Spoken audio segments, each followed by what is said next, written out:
Vazamento em tubulação hidráulica. Você quer entender um pouco mais sobre isso? Fica aqui nesse vídeo que a gente vai explicar para você. Existem 3 possibilidades quando o assunto é vazamento de tubulações. Você sabia, Priscila, que durante uma inspeção, muitas vezes a gente fica em dúvida se o vazamento está acontecendo pela laje ou se ele está acontecendo pela tubulação? Segunda pergunta, qual que é a diferença de vazamento para infiltração? Eu já vi tanto profissional usando esse termo errado, né?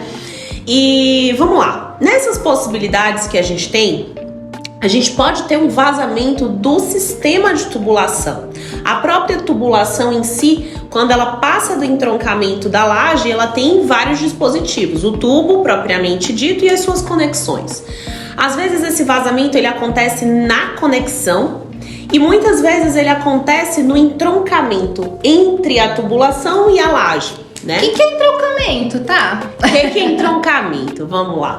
O entroncamento é justamente a posição de união, onde há o contato direto entre a estrutura de concreto armado e a passagem da tubulação. Afinal de contas, né, gente, a nossa estrutura ela é pórtica e a gente tem vários sistemas que se comunicam e que estão ali compatibilizados. Um deles é o sistema de drenagem, de esgoto, que são sistemas que são chumbados, né, que são entroncados diretamente nas estruturas de concreto.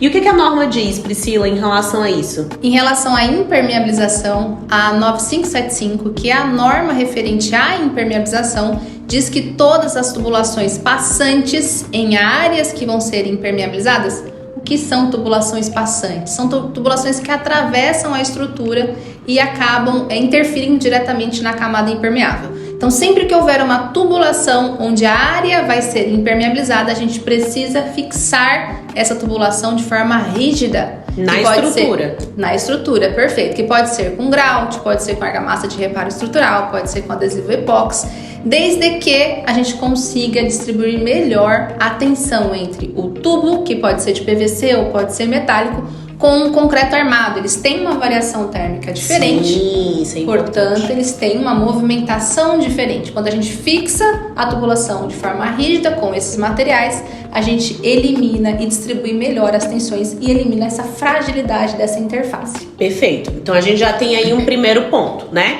Eu vou trazer aqui o problema e a Priscila vai trazer a solução. Então, quando a gente tem falha nesse processo de entroncamento, agora que vocês sabem o que é o entroncamento, a gente já tem um ponto de fragilidade, né? O que a gente chama de um dano construtivo, ou que no direito chama-se de vício oculto. A gente tem uma falha no processo construtivo que só é sentida na etapa de uso. Então, o primeiro passo é ter cuidado nesse processo, né?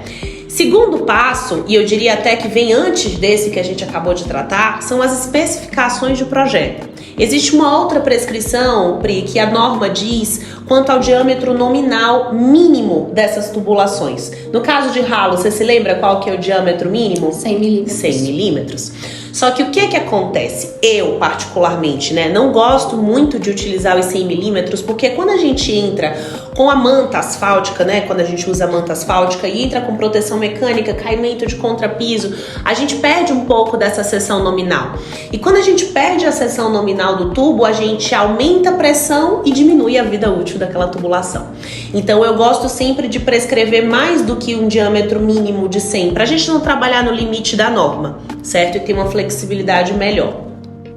Bom, e aí a gente entra numa outra seara, né? Então, primeira posição de falha no chumbamento do tubo, primeira possibilidade. Segunda, falha no chumbamento da impermeabilização. E aí nossa doutora vai explicar pra gente como que a gente faz, Pri. Tamo lá, vamos supor, né, que o tubo já tá lá bonitinho, chumbado no lugar, e a gente vai entrar com a etapa da impermeabilização, que é uma etapa posterior à execução da estrutura de concreto e das instalações.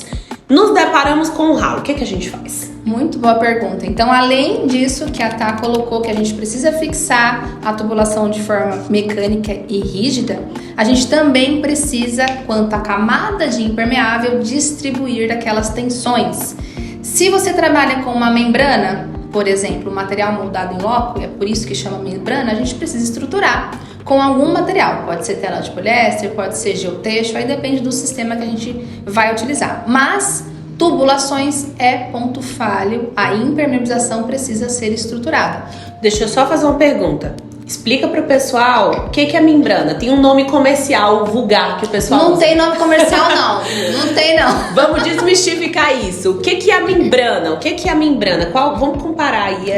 O que ela tá falando é de manta líquida, que até dói assim na alma falar esse nome. É porque que acontece? Para a norma técnica, para o mundo técnico da impermeabilização, existe manta, que é um material pré-fabricado, e existe membrana, que é um material moldado no local. Então, a manta asfáltica, a manta PVC, EPDM, TPO, todas são pré-fabricadas. Membrana de poliuretano, membrana acrílica e qualquer outra membrana epóxi ou algum material que seja moldado no local é chamado de membrana. Manta líquida não existe. Nunca mais.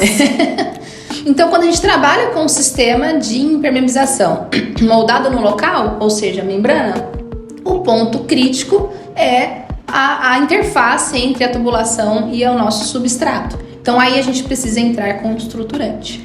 Quando a gente trabalha com pré-fabricado, por exemplo, a manta, a gente faz um manchão, que é exatamente a interface entre a tubulação e o substrato, que a gente faz um reforço com a manta asfáltica, ou seja, manta asfáltica ou membrana ou qualquer outro sistema de impermeabilização, o ponto falho, o ponto crítico, o elo fraco é a tubulação. Precisa ser muito bem estruturada e é um material precisa ser compatível com o seu sistema de impermeabilização. Perfeito. Para quem é da prática, o que a Priscila acabou de explicar é o que a gente chama de rechumbamento do ralo. A gente faz esse reforço estruturado nessa região que é uma região de fragilidade. Então é preciso ter cuidado nisso na etapa da impermeabilização para a gente descartar a possibilidade, né, de ter infiltração nessa interface. E o terceiro é a possibilidade de se ter um vazamento em algum elemento, algum componente da tubulação. E aí entra um erro muito comum. Aqui no cantinho da tela vocês vão ver uma foto de algo que acontece comumente, que é a passagem de uma conexão na região de entroncamento, ali na região onde a gente tem o contato direto entre a tubulação e a estrutura de concreto. Isso não é recomendado, porque a gente tem um ponto de fragilidade passando pela laje. A gente tem duas situações. A falta de possibilidade de se dar manutenção, que é o que a gente tecnicamente chama de manutenabilidade. Então a gente não pode dar manutenção na conexão que precisa, por norma, ser substituída de tempos em tempos, porque ela está chumbada dentro da laje. E segundo, porque a conexão é naturalmente um ponto de fragilidade, né? Então a gente tem muitas vezes a descida de um joelho chumbado ali dentro da laje, então a gente precisa ter muito cuidado com isso. E para finalizar, a norma de impermeabilização 9575 também recomenda teste de estanqueidade. Sim. Que é quando a gente vai verificar se aquele serviço da camada impermeável está estanque. E aí um erro muito comum também que os aplicadores fazem é quando for testar a área, eles tampam os ralos, colocando ali uma manta, tampando totalmente a boca de ralo e enche a laje de água. Qual que é o problema desse erro? Você não consegue testar a estanqueidade da tubulação. Você não consegue saber se aquele ponto que é o mais frágil da sua impermeabilização está eficaz. Então, o ideal é a gente trabalhar com aquelas bolhas de ar que você coloca dentro da tubulação e aí sim você vai verificar se ao redor, se a impermeabilização ao redor do cano está estanque ou não. Dica do patologista então, anota aí, pega papel e caneta. O que você vai fazer para testar o teu ralo? Você pode fazer o seu teste de estanqueidade convencional, testar a tua impermeabilização, tá? E depois disso, você fazer o teste exclusivamente dos ralos. Ou fazer como a Priscila recomendou, utilizar o que a gente chama de balão de esgoto. É muito utilizado em tubulações de esgoto, mas é muito usual para testes de estanqueidade. Você veda, é um balão que você coloca ele vazio dentro do tubo e aí você enche, e aí você enche ele, né, com uma bombinha de ar e ele vai ganhar corpo ali e vai tamponar a saída daquele tubo.